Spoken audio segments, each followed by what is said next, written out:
Assalamualaikum warahmatullahi wabarakatuh. Alhamdulillahirabbil alamin wa bihi nasta'in ala umuri dunya waddin. Shalatu wassalamu ala asyrafil anbiya'i wa khairil mursalin sayyidina wa maulana Muhammadin sallallahu alaihi wa ala alihi wa sahbihi wa man tabi'ahum bi ihsan ila yaumiddin. Amma ba'd. Subhanaka la ilma lana illa ma 'allamtana innaka antal alimul hakim. Rabbi shrah li sadri wa yassir li amri wahlul 'uqdatam min lisani yafqahu qawli. Rabbi yassir wa la tu'assir rabbi tamim bi khair.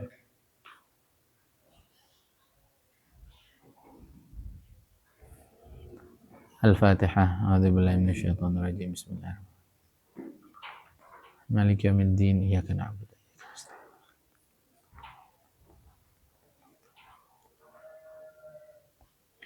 Kun lana wa la takun alaina anta sahib fis safar wal khalifatu fil ahli wal mal.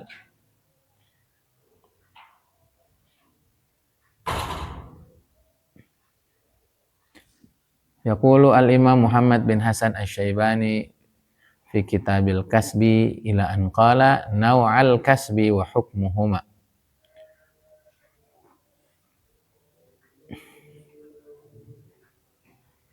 Usaha itu ada dua macam. Ada usaha yang menguntungkan bagi dirinya dan ada usaha yang menjadi kecelakaan bagi diri seseorang.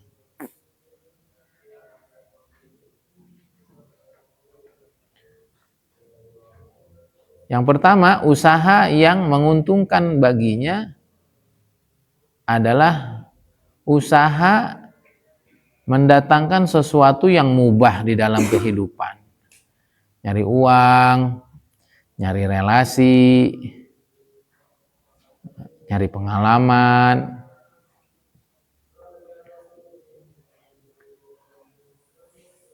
Yang kedua, usaha yang mencelakakan seseorang, yaitu usaha-usaha yang mengandung sesuatu yang haram. Yang mengandung sesuatu yang haram. Mencuri, merampok, menipu, membegal. Nah, maka usaha yang mengandung sesuatu yang haram ini haram secara kesepakatan ulama. Sebagaimana Allah berfirman, "Wa may yaksib itsman fa innama yaksibuhu ala nafsihi, wa may yaksib khati'atan aw itsman tsumma yarmi bihi bari'a faqad ihtamala buhtana wa itsman mubina." Usaha yang haram, apapun kondisinya haram. Jangan seperti kebanyakan orang sekarang ngomong bagaimana? Yang haram aja susah Pak Ustadz, gimana yang halal? Nah, itu mindset. Kalau mikir yang haram aja susah apalagi yang halal, ya kata Allah, iya nanti saya iyakan. Kata siapa? Hari ini banyak orang masih bersih, masih ada di jalan rezeki yang halal. Ya, pokoknya semua upaya mendapatkan rezeki yang haram, hukumnya haram. Ya, nggak ada pakai alasan-alasan. Haram bil ittifaq. Nah, kerja-kerja selain yang haram ini, nah hukumnya itu adalah halal. Kerja macul di sawah, jadi petani, jadi pengusaha, jadi guru, jadi ustadz, jadi penceramah, jadi pembicara. Semuanya itu hukumnya halal. Ya, nah kita ingin bahas itu. Jadi jangan sampai nanti kamu pulang dari pondok ngejos. Hurat-hurut nggak kerja. Anak kamu keleleran. Nah, ini penting ini ngaji-ngaji kitab begini. Kitab ini berapa halaman ya? 300 halaman. Nanti mindset kamu lurus tentang dunia cari uang. Nah, itu bedanya santri sama enggak, bedanya orang ngaji sama enggak. Semuanya berdasarkan ilmu. Semuanya berdasarkan ilmu. Ya. Mencari rezeki yang halal hukumnya adalah boleh. Dan ada sebagian orang-orang sufi yang melenceng, yang mengharamkan kerja. Jadi bukan dari dulu aja, bukan hari ini aja, dari dulu ada yang begitu. Ustadz bisnis. Emang kenapa? Ustadz nyari duit. Emang ente mau ngasih duit? Itu aja pertanyaannya. Hah? Dari dulu udah ada. Ya, dari dulu sudah ada. Sekarang udah pasrahin aja sama Allah, udah kita mah fokus aja. Ya, ente rezekinya ada di bawah bantal nggak? Turun dari langit nggak? Kalau enggak, makom Anda makom kasbi, berupaya ingin ada di makom tajrid, itu syahwah khafiyah. Kata Imam Ibnu Athaillah As-Sakandari, kita ini mesti ngerti, kita ini makomnya makom kasbi atau makom tajrid. Makom kasbi itu kalau kita nggak kerja, kalau kita nggak usaha, nggak datang duit. Ya itu harus kerja. Kalau duit nggak datang, justru kita malas kerja, lalu ngarep nusratullah. Ya kata Imam Ibnu Athaillah As-Sakandari, gimana itu lafadznya? Iradatuka tajrid ma'a iqamatillahi iyyaka fil asbab minasyahwatil khafiyah. Itu syahwat juga, cuman samar, sembunyi. Ada setan di baliknya tuh. Yang kedua ada rasa malas, susah nyari duit, udahlah di masjid aja enak. Makanan diantar gitu. Iya, kamu enak di masjid, kamu enak di markas. Orang rumah setengah mati. Kamu enak nyantai, itu anak mau sekolah nggak bisa. Kamu enak itu anak di sekolah, di pesantren malu, nggak bayaran setahun. Kan gitu. Itu istri kuping pengang sama tetangga, itu laki gak ada kerjaannya. Lontang, lantung, lontang. Sebaliknya, iradatukal asbab ma'a iqamatillahi iyyaka fit tajrid inhitatun anil himmatil aliyah. Kamu pengen kerja padahal Allah udah cukupi semuanya. Ada orang Allah hantar. Ya seperti Kiai Uzairon, seperti Habib Umar, seperti para masyayikh dakwah, mereka emang orang udah disibukin waktunya full dalam agama. Nanti ada orang-orang kaya yang Allah hantar, ada orang-orang baik yang Allah hantar menjadi donatur mereka. Saya nggak mau jadi orang markas lagi, hidup saya ditopang orang lain. Hidup saya ditopang orang lain. Padahal orang yang nopangnya itu merupakan satu kemuliaan. Orang ngasih Habib Umar itu bukan sodakoh, tapi hadiah. Satu penghormatan. Maka udah nggak usah kerja lagi. Sama seperti Rasulullah SAW, habis umur 40 tahun udah diangkat, kayaknya nggak kedengeran deh Nabi usaha lagi. Karena keperluannya udah ditanggung oleh semua orang. Nggak kedengeran kan? Nah, makanya nih sekarang saya sebelum 40 tahun, kita ini urus semuanya dengan baik. Ini santri-santri ini, jangan malu nanti kerja, jangan malu untuk bangun usaha. Sebelum 40 tahun, agar 40 tahun ke sana kita fokus. Yang ngajinya, ya dakwahnya, ya zikirnya, ngurus Qur'annya, ngurus santrinya. Zikirnya. Sekarang harus pontang-panting atau sekarang nyantai ya. Jadi kita nih ahli ilmu nih punya pijakan gitu. Yang ngaji kitab, yang ngaji sirah, yang ngelihat guru-guru begitu. Nanti kalau semuanya sudah Allah cukupi, jangan kesana kemari, konyol. Orang udah datang, kita sudah laksana seumur, orang datang kitanya nggak ada, itu lucu. Orang sudah mau, lah sekarang kagak ada yang nolongin kita, masih kita diem aja. Hah? Ini kan saya kemana-mana kan tuh orang PLN kenal, mana-mana datang ini. Itu upaya. Ya, jadi jangan tajrid di belum waktunya. Juga sama itu, udah tua, kok potensi udah nggak ada, udah lemas baru mau kerja. Anak udah pada gede. Kata anak lain, kemana aja kemarin Pak? Nah, kita jadi anak muda nih harus buka mindset. Kerja, bisnis, dagang, apa-apa jatuh bangun. Nabi dari umur belianya udah kerja. Kerja apa? Ngangon domba itu. Miliknya tokoh-tokoh Quraisy. Dibayar cuma beberapa keping dirham, begitu. Ya, usia 12 ya. Usia 12 sudah pergi itu ke Syam, ikut pamannya Abu Thalib. Ya, untuk ikut kafilah dagang, menjadi menjadi importir, ngambil barang dari sana terus jual. Umur 25 begitu lagi. Begitu. Nah, itu Nabi sebelum jadi nabi itu juga ada kuduahnya. Itu namanya irhasat, ya. Segala kelebihan nabi sebelum nabi diangkat jadi nabi itu namanya irhasat. Itu juga ada pelajaran dan Allah tidak biarkan para nabinya sebelum diangkat pun kecuali dijaga, dibimbing. Maka itu bagus tuh Ustadz Elfandi, Kang El, kita di Elite Circle itu ada sirah sebelum nabi jadi nabi. Sirah qoblal bi'atsah namanya. Itu pelajarannya full itu dan nggak ada itu nabi sebelum 40 tahun yang tidak jadi pelajaran, menjadi pelajaran. Ya. Semuanya jadi pelajaran. Nah, kita ikutin nabi sebelum 40 tuh ngapain? Ntar di masjid tuh di atas 40, nah, kamu di masjid terus. Pondok terus. Sebelum 40 tuh nabi pengalaman yang luar biasa kesana kemari. Nah, kita maka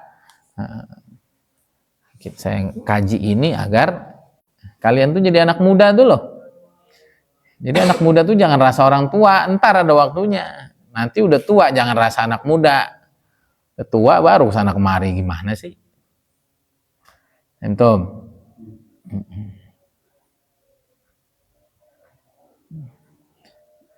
Maka saya berpesan sekali orang tuh di masa muda itu ya ilmu cari uang tuh terus itu beriringan itu. Ilmu cari uang tuh begitu itu. Yang nyari ilmu doang. Walaupun ada masanya ya emang nyari ilmu toh. Itu Allah fullkan saya tuh. Ngaji. Walaupun sekarang titiknya di umur 35 nih saya nggak bisa nih ngaji doang. Mesti bangun bisnis juga. Ya. Nah, itu baiknya itu nanti kamu sampai sebelum nikah tuh ngaji yang total tuh. Itu jangan dicampur dulu memang. Ngaji yang total karena bahaya juga ngaji dicampur-campur bisnis, campur nyari uang, nggak jadi dia. Waktu ngaji total gitu. Nanti ilmunya udah mateng, ilmunya tinggal ngelengkapi, ilmunya tinggal sambil jalan sampai mati. Nah, itu sambil bisnis nanti. Ingat ini. Dan ini yang Nabi SAW lakukan, yang disebutkan oleh teman-teman PPA, bahwa Nabi itu membangun 3 pilar saat pindah ke Madinah. Yang pertama membangun spiritual, dengan membangun ikonnya yaitu membangun Masjid Kuba dan Masjid Nabawi. Habis bangun Masjid Nabawi, bangun apa? Bangun pasar. Artinya orang tuh kalau spiritualnya udah cakep, ilmunya udah keren, duitnya juga bisa dipikirin. Begitu hidup di dunia. Baru yang ketiga, kalau spiritualnya udah cakep, keuangannya udah cukup, jangan lupa sama orang sekitar. Itu namanya bangun sosial. Nabi SAW selepas Muhajirin Ansor sudah pindah ke Madinah, orang-orang Muhajirin sudah pindah ke Madinah, sudah dibangunin masjid, dibangunin pasar, maka selepas itu Nabi melakukan at-ta'akhi, Nabi melakukan al-mu'akhah, dipersaudarakan antara Muhajirin dan Ansor. Artinya Nabi membangun hubungan yang baik antar sesama, membangun hubungan sosial. Jangan spiritualnya bagus, ekonominya udah cakep, lupa, sombong, nggak ingat sama sekitar, nggak begitu. Dan standar orang tuh sukses apa enggak di nomor 3 ini, sosialnya bagus enggak? Nah, sosial bagus tuh spiritualnya mesti mateng, keuangannya mesti cukup. Dia aja susah menolong orang gimana? Ya, jadi ini kelebihan, ini al-maziyat. Kamu belajar di sini itu Saya buat pola pikir tuh yang jelas gitu. Karena banyak orang habis mondok tuh bingung. Nyari duit kayak salah, bisnis kayak salah. Bisnis di komen. Ya jangan Allah aja nggak ngomen orang bisnis. Paham ya? Kita makanya ngaji kita. Nah, ini kelebihan saya dulu ngaji di Azen itu ini. Setiap hari itu ngaji aja ngaji sampai pikiran tuh pinter sendiri gitu. Dan ini hari-hari kita udah mulai nih ngarah ke arah sana. Nah, khusus hari ini kita nggak terlalu lama. Nanti hari Jumat berikutnya kemungkinan ngaji itu bisa sampai jam 9, jam 10. Nanti ada tanya jawab. Ya. Nah, itu nanti kamu kalau punya pertanyaan seminggu, ya kumpulin. Nanti yang bisa saya jawab di malam Sabtu. Ya, malam Sabtu nih kita majelis santai. Kalau dulu di Azen namanya mubahatsah. Syekh ngaji kayak begini, terus nanti ujungnya orang tanya. Apa aja, nggak apa-apa biar wawasan saya makin luas. Yang nggak saya tahu nanti saya tanya. Saya tanya sama Neng Ai. Neng Ai. Itu ya. Nah, jadi jangan merasa bersalah bisnis, dagang, nyari duit ngapain. Nah, kemarin kamu nggak hadir, itu kerjaannya para nabi itu dulu berdagang, dulu punya profesi masing-masing. Nabi Daud tuh tukang pandai besi. Kemudian Nabi Adam, apa Nabi Adam kemarin? Nabi Adam ya itu fatashko tuh ya nyari rezeki. Apalagi itu tukang kayu Nabi Nuh, Nabi Idris juga ya, Nabi Idris juga Najjar dan lain sebagainya. Jadi nabi-nabi juga punya profesi. Lah kita kagak ada profesinya, udah dai aja ya repot atuh. Yang udah biarin. Ini kita nggak komentarin orang. Ini saya nggak mau punya santri bingung. Nggak mau punya santri bingung. Nah, madhab para fuqaha, para ahli fikih, salaf maupun kholaf, ulama dulu ataupun ulama kemudian, semuanya sepakat bahwa kerja hukumnya boleh. Alal itlaq. Bahkan di kondisi-kondisi mendesak dia hukumnya fardu. Lah anak sekolah, istri mau makan, dia kagak kerja. Dia nggak punya sesuatu yang diberikan. Ini hukumnya fardu. Kalau anak sampai kelaparan, anak putus sekolah, hukumnya dosa. Nah, ini sepakat ini. Ini yang ngomong ini imam fikihnya madhab Hanafi ini. Saya bacain ya lafadznya, wala madhabu indal fuqaha minas salafi wal khalaf rahimahumullah ta'ala anna naw'al awal minal kasbi mubahun alal itlaq bal huwa fardun indal hajah. Bahkan di kondisi-kondisi tertentu sangat diperlukan, hukumnya fardu. Jangan kerja nggak pantas. Bukan agama ini bukan pantas nggak pantas, hukumnya gimana? Kemarin usaha umroh, sekarang emang kenapa? Kecuali kemarin ke diskotik sana, terus besok ke diskotik itu, baru komen. Ini kadang-kadang orang awam ini lucu. Gitu. Ya. Walaupun ngomongnya di belakang saya, gitu. Kan saya denger aja. Jarang orang berani ngomong depan kita. Cuman kadang-kadang suka menggelitik aja gitu. Ngapain sih? Orang bisnis dimasalahin. Ya alhamdulillah santri-santri saya juga alhamdulillah soleh. Qurannya jalan, baca kitabnya jalan. Saya kan pengen bahagiakan semua. Walaupun kita nggak usah baper lah. Begitu orang awam tuh kadang-kadang apa yang nggak penting di komen. Orang ini, emang kenapa emang? Penting semuanya halal. Ini kemarin saya dengar videonya kayak Uzairon. Orang tuh kadang kalau ngerasa dirinya tuh terlalu soleh gitu. Ya karena keawamannya kata kayak Uzairon, karena kejahilan. Lihat ulama kaya cinta dunia. Lihat ulama kaya apa? Cinta dunia. Lihat ulama kaya cinta dunia. Kayak Uzairon, Nabi Sulaiman juga kaya. Sahabat Abdurrahman bin Auf juga kaya. Imam Laits bin Sa'ad saya lagi baca kitabnya, orang sangat kaya. Penghasilannya 800 M setahun. Hah? Mau bilang cinta dunia? Paham nih? Sayyidina Abdurrahman bin Auf, Sayyidina Utsman, Sayyidina Sa'ad bin Rabi', Sayyidina Sa'ad bin Mu'ad. Itu saudagar-saudagar kaya itu. Ini saya baca lagi, Imam Abdullah ibnul Mubarak. Imam Abdullah ibnul Mubarak juga seorang ulama kaya. Saya ada kitab itu, Al-Ulama Al-Aghniya, Atharul Ilma Alal Maladzat. Ulama-ulama yang sangat kaya raya, tapi hidupnya untuk ilmu. Ngelihat ulama kaya cinta dunia. Karena kejahilannya, bukan karena kesolehannya begitu. Nggak baca sejarah.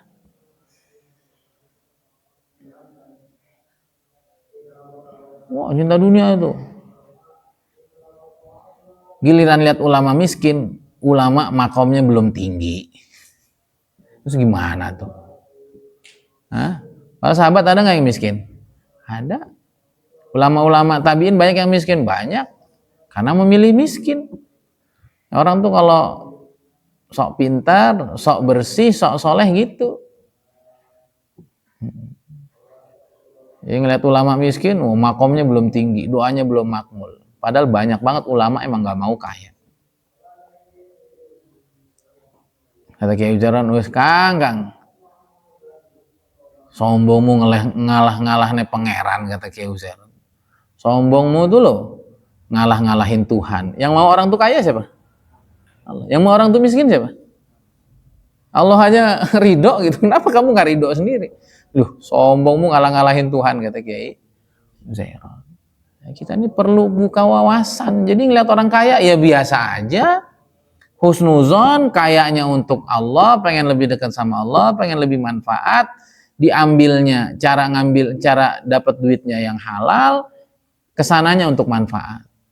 Kan enak orang mikir gitu tuh. Ngelihat orang miskin bukan karena malas, ngelihat ulama miskin bukan karena nggak makbul, tapi dia memilih miskin karena dia nggak mau sibuk dengan urusan dunia diserahin sama Allah, yang penting saya ngaji, saya dakwah dah gitu. Enak nih, dunia ini ribet sama orang yang suka nyalain orang. Kita nih ngaji untuk itu, paham tuh? Di ulama sepakat itu kerja, bisnis, nyari duit boleh. Bahkan wajib saat kita betul-betul terdesak. Ini kamu ingat ini. Ini kalau rumah kamu bocor, rumah kamu kecil, anak kamu perlu biaya, ya. Jangan sujud aja di masjid. Keliling ke pasar, cari peluang bisnis apa gitu. Paham nggak ini? Bukan Allah nggak sanggup, tapi kita nih makomnya makom asbab. Kita nih makomnya makom kerja. Paham? Nah, kecuali kamu doa, kemudian turun duit, nah itu memang makom kamu tajir, itu lain cerita. Tapi kalau kamu doa, kamu huruf tapi tambah melarat, memang makomnya makom kerja. Kadang-kadang saya suka aneh itu, utang, huruf. Utang dibayar bukan huruf. Utang, sujud. Iya, sujud, habis itu kerja. Sekali lagi, kecuali habis huruf, habis kerja, Allah datangkan. Berarti memang makom kamu tajrid. Paham nggak? Ini namanya ilmu pikiran nih. Ini namanya ilmu sadar kaya ini. Kita harus ngerti. Paham ya? Nah, ini kata beliau nih. Sekelompok orang dari ahli takasyuf waham ko ahli tasawuf, orang-orang bodoh dan orang-orang dungunya orang-orang sufi, kata beliau, mengatakan bahwa kerja nyari duit itu haram dan baru boleh kalau udah kepepet banget. Ayo, ini kata beliau nih, orang bodoh dari orang sufi. Nah, sekarang juga ada yang begini-begini nih. Kerja tuh dunia, kerja tuh makhluk, sakit makhluk. Iya, sakit makhluk, sehat juga makhluk. Masa nyari makhluk yang kagak enak? Duit makhluk, utang juga makhluk. Masa nyari yang utang? Carilah makhluk yang enak. Nah, ini udah ada dari zaman dulu tuh udah ada. Ya, para sufi-sufi yang nggak ngaji itu kata beliau kerja itu haram kecuali udah kepepet banget baru boleh. Ya kerja itu kata sufi-sufi juhal ini kata beliau, kata Hamko ahli tasawuf ini itu seperti makan bangkai. Kapan bolehnya makan bangkai? Kalau udah kepepet sampai segitunya. Ini bukan hari ini aja, tapi dulu juga. Intinya orang tuh kalau nggak ngaji, kalau nggak punya guru, nggak rajin baca, dibelokin sama pemahaman-pemahaman yang tidak baik.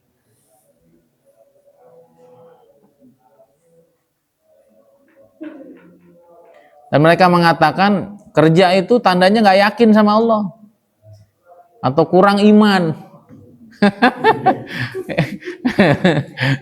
Pada ketawa nih. Karena kadang-kadang bahasa gini kita dengar makhluk sih, iman lemah. Ini ada ini. Kita kan disuruh tawakal.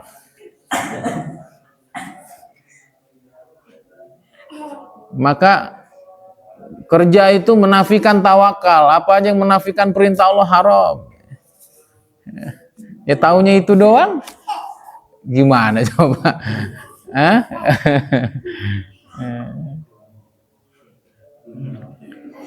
Nabi itu bicara, nah itu kata Ustaz Abu Syauqi, orang itu kalau pikirannya miskin, nanti dalilnya dalil-dalil miskin.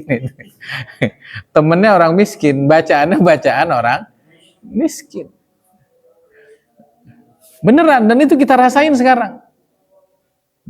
Tapi kalau kita rubah pikiran kita nih, pikiran sadar kaya, itu yang datang orang-orang kaya, yang datang tuh peluang bisnis. Bacaan kita, bacaan orang kaya, bacaan kita, tokoh-tokoh kaya itu bener banget itu. Maka hati-hati. Begitu juga kita tuh, kalau pikiran kita tuh jahat aja, nanti berita yang sampai, berita-berita jahat, berita-berita negatif. Maka positif aja hidup ini. Iqbal suzon sama saya, ntar denger dorong, ternyata Ustaz Iqbal tuh gini. Ya karena kamu menarik pikiran jahat itu. Paham ya? Ya sama itu, sebagian teman-teman saya juga. Kalau sama teman-teman tablik itu jadi musuhnya. Kalau saya mah nggak musuhan. Enggak, saya masih sayang sama mereka. Mereka orang baik, kita begini juga gara-gara tablik. Cuman apa yang nggak benar, apa yang kurang tepat ya kita ngomong lah. Bukan buat mereka juga. Buat introspeksi, buat apa namanya, buat koreksi ini santri-santri. Agar generasi tablik itu lebih baik gitu, jangan malah lebih lemah begitu. Gitu ya, ini akhirnya dalilnya gitu. Kalau kamu bertawakal, lau tawakkaltum 'alallahi haqqa tawakkuli, la ruziktum kama yurzaqut thayr taghnu khimasan wa taruhu bitona. Tuh lihat burung aja tuh nggak kerja dia. Berangkat pagi pulang sore udah perutnya kenyang. Ya kerjanya burung ya dia keliling-keliling, masa dia daftar ke pabrik. Dia masuk pabrik ditangkap orang. Ini kerja itu. Cuman dia nggak tahu arahnya kemana, yang penting gerak. Nah, masalahnya kita kagak gerak gitu. Paham ya? Jadi jangan dibilang apa burung itu tidak usaha, dia usaha. Buktinya dia gerak. Cuman jangan samain usahanya kayak kita, nungguin warung, ya tangkap orang. Paham nggak? Dia pergi aja kemana, pasti kenyang, pulang. Sama kita juga begitu, ikhtiar aja. Coba kalau dipahaminya salah kan, itu burung aja. Masa kita yang punya akal kalah sama burung? Bukan kalah sama burung. Repot kadang-kadang pikiran kismin ini. Paham nggak? Hadis yang sama dipahami orang kismin beda, dipahami orang yang mikir beda. Bahwa burung pergi pagi hari itu dia ketemu temennya kan gitu kan, cengkerama dia bagi, kan ada kan? Kan kita sering kan lihat burung dia hinggap di mana, itulah kasep dia tuh itu gitu. Nah kalau kita takut kalah sama burung, nah burung diem aja, nah itu baru tuh lihat burung diem aja ada yang ngasih makan, nah itu baru. Paham nggak? Jadi burung aja kerja gitu maksudnya. Jangan kalah sama burung aja nggak kerja. Ya kamu nganggapnya kerja pakai dasi sih ya. Paham ini? Burung juga kerja. Lalu yang penting dia keluar, dia bergerak, dia berupaya, Allah yang mengenyangkan. Begitu juga kita. Kalau dibilang burung nggak kerja, dia diam doang. Nah, dalil lagi, wa fis samai rizqikum wa ma tu'adun. Di langit itu rezeki sudah dicatat, janji Allah ada di sana. Ini adalah dalil bahwa kita nggak usah kerja, katanya begitu. Apa yang udah dijanjikan pasti datang, walaupun nggak kita kejar. Tuh Allah juga berfirman, wa'mur ahlaka bis-sholati wastabir 'alaiha la nas'aluka rizqan nahnu narzuquk wal 'aqibatu littaqwa. Perintahkanlah keluargamu untuk sholat, bersabarlah dalam mengerjakan sholat. Kami nggak minta rezeki, kami ngasih rezeki. Tuh Allah ngasih rezeki asal kita sholat aja. Lalu kata para ulama, dengan sholat itu nanti rezeki dimudahkan. Ya kerja juga. Gitu. Nah ini yang disuruh ini kan adalah yang pertama adalah Rasulullah SAW. Juga umatnya. Ya, kalau Nabi SAW diperintah sabar, sholat, dan gak usah sibuk-sibuk nyari rezeki, ya kita juga begitu. Wa ma khalaqtul jinna wal insa illa liya'budun. Kita suruh ibadah aja lah. Ibadah kan ada dua. Ya, ibadah mahdhah, ibadah ghairu mahdhah. Termasuk ibadah ghairu mahdhah muamalah. Jadi kalau kerja itu haram, ya ngapain ditulis tuh fikih muamalah tuh. Kalau kerja itu berarti kita meninggalkan tujuan kehidupan kita, yaitu ibadah. Wah, ini udah jadi pendeta udah kalau kayak begini. Nah beneran nih, nah, kalau udah pemahamannya kayak begini, nanti keluarganya pertama yang bingung itu. Gimana sih jadi begini hidup? Ya bener, orang punya ini kita kagak, orang sekolahnya bagus kita kagak. Akhirnya orang jadi nggak minat sama agama kita, kok jadi begitu? Baju putih jadi coklat kan gitu. Gigi putih jadi kuning. Jadi nggak menarik gitu. Baca Quran kagak ada nadanya kan gitu seumpama. Kan kamu lihat itu di masjid-masjid yang begitu tuh. Dinadain ria. Susah tuh. Beneran kamu kalau di masjid-masjid gitu bacaan kamu bagus nggak dipakai lagi. Padahal dalil Nabi SAW laisa minna man lam yataghanna bil Qur'an zainul Qur'ana bi aswatikum. Jadi waduh. Makanya jadi orang tuh jadi nggak minat gitu. Ya, orang-orang keren makanya pada cabut gitu.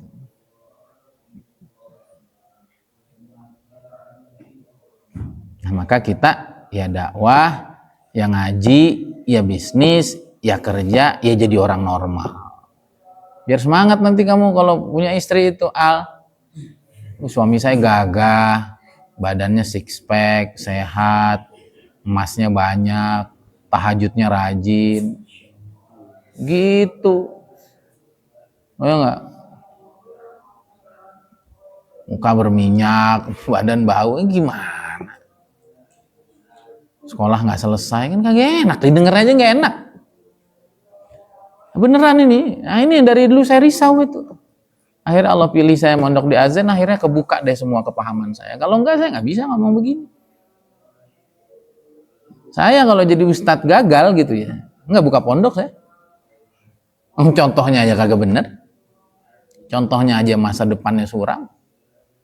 Maka saya belajar ke sana kemari, saya kuliah lagi, saya ikut bisnis ini, bisnis itu, saya ikut komunitas ini, komunitas itu. Untuk saya meyakinkan diri saya dan santri-santri saya bahwa jadi ahli agama itu masih sangat relevan hari ini. Tapi kalau apa-apa nggak boleh, apa-apa nggak tahu, apa-apa setengah-setengah, apa-apa dilarang dari dunia, nggak laku. Dan nanti santri itu jadi masalah di tengah masyarakat. Itu jadi gitu ya. Pemalu, ini nggak berani, itu nggak ini nggak tahu, itu nggak tahu. Itu malu apa? Bahasa orang Jakarta ya. Itu malu apa on sih sebenarnya? Malu apa nggak bisa? Kan gitu orang bertanya-tanya itu. Enggak udah. Kita pengen jadi yang terbaik. Semuanya kita persembahkan untuk Allah. Nah ini yang bicara ini bukan orang awam, ini ulamanya ulama. Beliau nggak suka dengan kepahaman seperti ini. Nah, itu kan ketemu tuh dalilnya. Ma'uhiya ilayya an ajma'al mal wa akuna minat tajirin wa inna ma'uhilayya fasabbih bihamdi rabbik minas sajidin wa abud rabbaka hatta yatayakal yakin. Ketemu kan hadis-hadis yang begini? Pikirannya narik begitu. Lu lihat hadisnya, aku tidak diwahyukan untuk ngumpulin harta dan jadi pengusaha. Aku hanya diwahyukan untuk bertasbih, sujud, nyembah Allah sampai meninggal. Udah gitu doang. Ya. Padahal Nabi juga dulu pengusaha. Padahal sahabat-sahabat Nabi juga masih jadi pengusaha. Sahabat-sahabat Nabi juga ujungnya nanti jadi amir-amir, jadi khalifah-khalifah. Coba. Tapi karena pikirannya narik, ngejos begitu, ya udah ketemunya dalil-dalil begini. Bahkan ditakwili nih. Kalau di Quran ada nyebut jual beli itu bukan jual beli harta, tapi jual beli akad transaksi Allah kepada hambanya. Lihat dalilnya. Hal adullukum ala tijaratin tunjikum min adzabin alim. Apa? Tu'minuna billah, bukan kamu jual, kamu beli, bukan. Wow. Kalau di masjid yang begitu, Allah. Pulang utangnya makin banyak. Anaknya kabur dari rumah. Bininya minta cerai. Ya benar ini.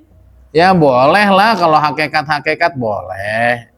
Sekali-kali dengerin begitu boleh, tapi kan harus dijelasin atau syariatnya. Kalau enggak nanti orang bingung.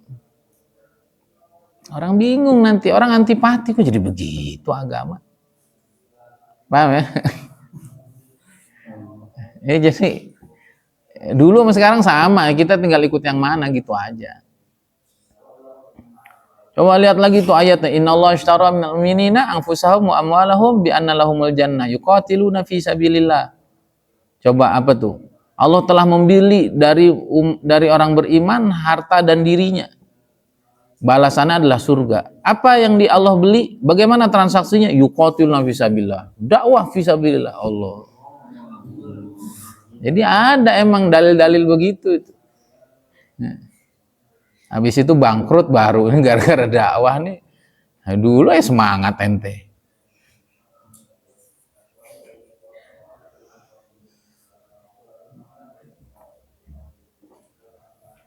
Nah,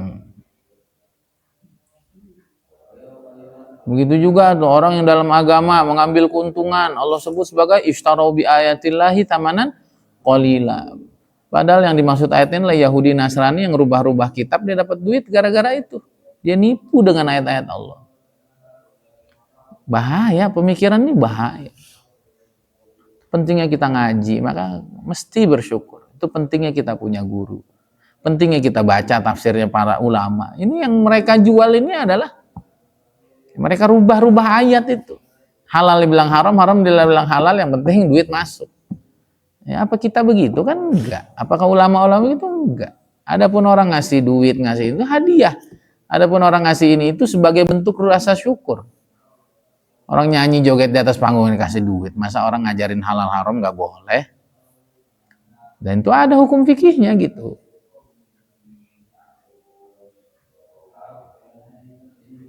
Nah, akhirnya dapat juga nih dalil-dalil sahabat. Lagi-lagi sahabatnya sahabat apa? Sahabatnya Ashabu Sufah itu, yang biasa di masjid. Ya udah sepaket emang. Kita lihat sahabat, mereka senantiasa di masjid. Mereka nggak sibuk dengan asbab. Dan mereka Allah puji dengan itu. Begitu juga Khulafa Rasyidun dan tokoh-tokoh para sahabat, mereka nggak sibuk dengan asbab dan lain sebagainya. Nanti baru dibantah semuanya oleh Imam Muhammad bin Hasan Syaibani. Ya sahabat ada yang dulu di masjid. Itu sahabat Ashabu Sufah. Keluarganya di Mekah semua. Aset-asetnya tertahan di sana. Di Madinah nggak punya siapa-siapa. Kemampuan dagang, kemampuan bisnis nggak ada ya di situ.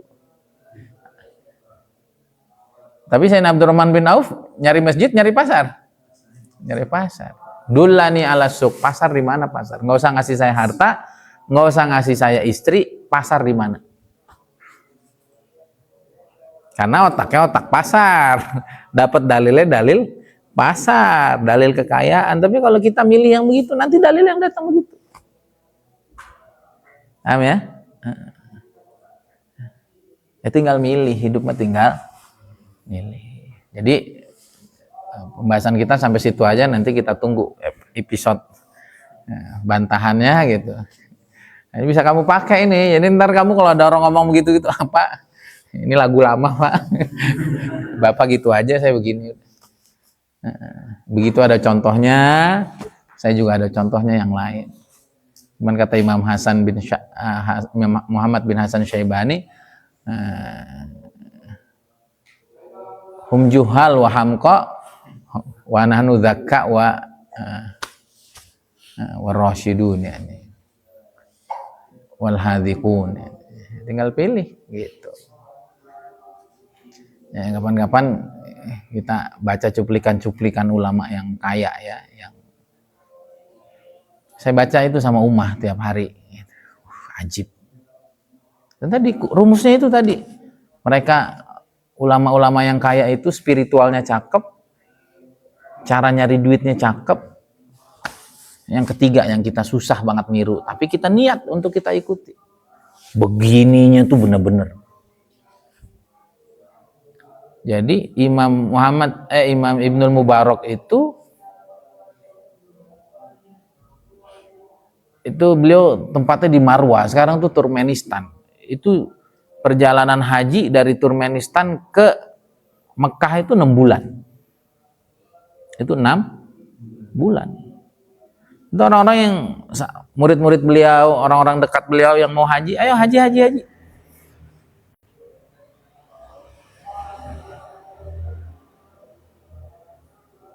Nah, itu semuanya tuh digratisin sama beliau.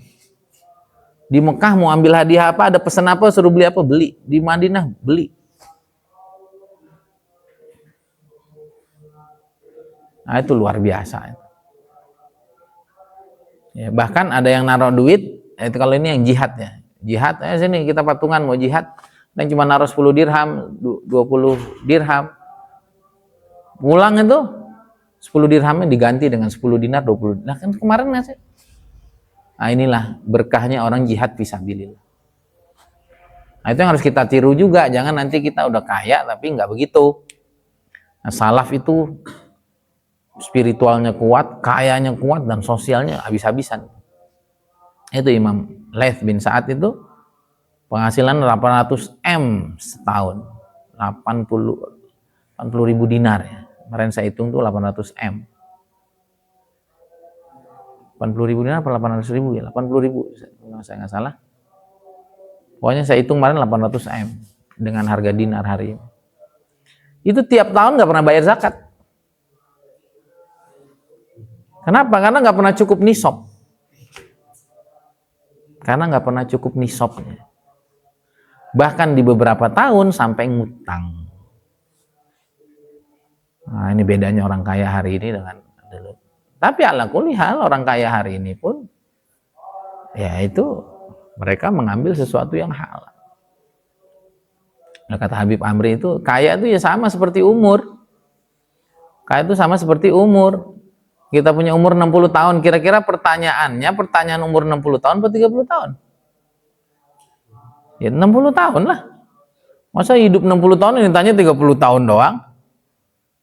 Dan umur mau panjang kata Habib Amri. Kita ilmu mau banyak mau dikit. Ditanya nggak punya ilmu banyak? Ditanya nggak? Ya ditanya tuh. Yaudah dikit aja. Ya dikit ada resiko. Banyak resiko. Gitu. Tinggal siapin aja jawabannya. Punya ilmu banyak buat apa? Buat gaya-gayaan doang, keren-kerenan doang? Apa ingin menyempurnakan manfaat di diri dan orang-orang yang ada di sekeliling kita? Ya sama, kekayaan tuh gitu juga. Kaya apa miskin? Tinggal siapin jawabannya. Kalau miskin akhirnya jadi main judi online, jadi kena riba. Ya Allah, saya mau kaya aja. Kenapa? Dengan kaya saya jadi ulama yang tidak dihinakan oleh orang. Dengan kaya saya bisa ngebantu tante paman saya. Dengan kaya saya bisa gratiskan santri saya. Dengan kaya itu sama kayak umur. Iqbal, pilih sehat, pilih sakit? Sehat. Ditanya nggak sehat? Ditanya. Latus alunna yauma idzin anin naim, ditanya. Sakit juga ditanya. Kira nggak ditanya? Tinggal siapin. Bisa nggak jawab pas sakit? Bisa nggak jawab pas sehat? Pas sakit malah nggak jamaah, padahal sakitnya ingusan doang. Ditanya sama Allah, kamu sakit kan? Iya, cuma ingusan doang kan? Kamu males tuh, bener nggak? Ditanya. Sakit ngeluh, ya Allah engkau kejam, ya Allah takdirmu. Ditanya. Tinggal pilih. Kita tuh bisa taat sama Allah, lagi sakit, lagi sehat. Sama, kayak miskin begitu. Tahu, bingung ada orang alergi sama kaya. Jadi, saya nggak mewajibkan kamu kaya, tapi Imam Muhammad bin Hasan Syaibani juga nggak nyuruh kita kaya. Tapi kaya tuh nggak salah, gitu doang. Karena banyak muslim hari ini nganggap kaya tuh nggak zuhud, kaya tuh salah, kaya tuh ngerangkak nanti masuk surganya. Tinggal kita ukur, kita tuh cocoknya di mana. Gitu. Ya, jangan memilih tapi nggak sadar. Kenapa milih nggak sadar? Dicekokin orang, pikiran orang. Giliran udah susah, orangnya pergi. Jangan gitu. Paham ya? Kalau mau milih miskin silahkan, tapi sadar gitu. Jangan ntar udah susah, gara-gara ikut ini nih, gara-gara denger ceramah ini nih. Sama, kalau memang nggak sanggup untuk kaya, ya sudah pilih miskin. Tapi sadar, gitu. Kadang-kadang kita nih hidup ini tidak sadar.